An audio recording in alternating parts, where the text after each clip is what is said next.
Welcome to Daily Life Connection. Let's continue to explore the very character of God. Find his heart and reside close there. Dwell close to the heart of God. Because his heart is so rich and so big and so beyond our comprehension that the closer we get, the more we dwell in the heart of God, the deeper and richer our lives become as well. That's good news, isn't it? Well, we've been exploring Psalm 107 together, and I'm going to continue in that psalm today. In Psalm 107, verse 41, he raises up the needy out of distress. He raises up the needy. Let's talk today about the God who raises up people. Falling down is easy. Whether it's a 2-year-old or whether it's an 80-year-old, falling down is easy. Getting up is the hard part sometimes, isn't it? And, the more we fall down, the harder it gets to get up. And sometimes we just get discouraged. I see that in little children learning to walk. Watching the grandchildren or the kids. And they would take 2 or 3 steps and totter over. They'd stand up and fall over. And they'd stand up again and take a step or two and down they'd go. And they'd just give up and start crawling. They'd go back to crawling. Because it was easier than trying to get up again and stand up. Well, there's lots of times in our lives when it feels like life is like that. We get up and walk and something knocks us down. We get up again and something else trips us up. And we get up again and we lose our balance. And eventually it just feels like, you know what, it might be easier just to lay here. It might be easier to just give up and not keep trying, not try to go forward, not try to resolve those issues. Just give up and lay here.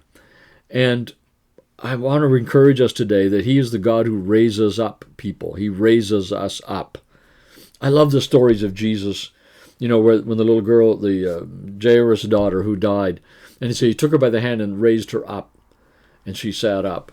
He raised people up. He talks about the paralytic that was beside the pool, and he raised him up. Get up, take up your mat, and he raised him up. Peter and James and John outside of the temple in the book of Acts. It said they took hold of the man's hand and raised him up, and he stood and was strong. Wonderful pictures of the God who raises us up. Whether it's our own fault or whether it's because, like the man at the gate had been born crippled or whatever in his feet and his legs, the muscles had atrophied. There was nothing there left that he could do about it. He was just helpless in that situation. But the power of God came and raised him up. That's the God who raises us up. Powerful truth. We need that, don't we? Sometimes I think we get discouraged and down, and we get in difficult circumstances, and life seems to have kept pushing us over. And we pray, Lord, would you help me to get up?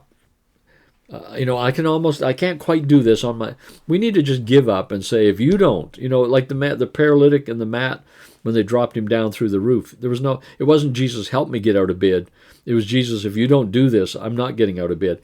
The man at the pool of Bethesda, it wasn't that if you help me stand up, I'll try and totter home. It was, if you don't bring healing to me, I'm going to be in this same condition I've always been in. That wonderful place of surrender. I would encourage us today to come to a place of surrender to the God who raises up. Not just come to the point of admitting, unless you raise me up, I'm not going to stand strong. Unless you raise me up, I'm not going to walk through this. Unless you raise me up, I'm not going anywhere. I need your miraculous raising up power. Let's get close to that part of the heart of God today, the God who raises up. We get in close to his heart, and we'll find ourselves being raised up, because that's who he is. He is a God who raises up those who are fallen, those who are down. It's just, so in these talks, I just constantly want to encourage us. It's not about trying harder to stand up. It's not about trying harder to be brave. It's surrendering it all. Take up your cross, deny yourself, and follow him. Just give up. give up your trying, give up our striving, and just surrender ourselves to the very nature and character of God. That's part of it, isn't it? That's really what part of these talks are all about. Learning to surrender ourselves to who He is. Surrender ourselves to His heart. And there we will find He will do what His heart does. It relieves, it delivers, it redeems, it raises up. That's what the heart of God does. That's why it's so good in worship and in word and in prayer and in meditation and spiritual disciplines. We're just moving ourselves into the heart of God, where we experience all these incredible blessings of who He is. And we find Him doing in our lives what we can't do for ourselves. And it's not a trying hard. It's just a surrender and getting close. You know, it's like getting close to a bonfire. You get close to a bonfire, you're going to get warm. It's not you're trying harder to warm up. You know, when you hold your hands over that fire, it's not that you're trying hard to get your hands warm. It's you're getting close to where the warmth is. Oh, that's good, isn't it? That's getting close to the heart of God. I need to be raised up today. Well, it's not about trying hard to get raised up. It's about getting close to the fire of one who raises us up. And just like coming close to that bonfire, you're going to get warm. Coming close to the heart of God, you're going to get raised up. It's a promise. That's who He is. Get close to His heart today, and we will find ourselves raised up.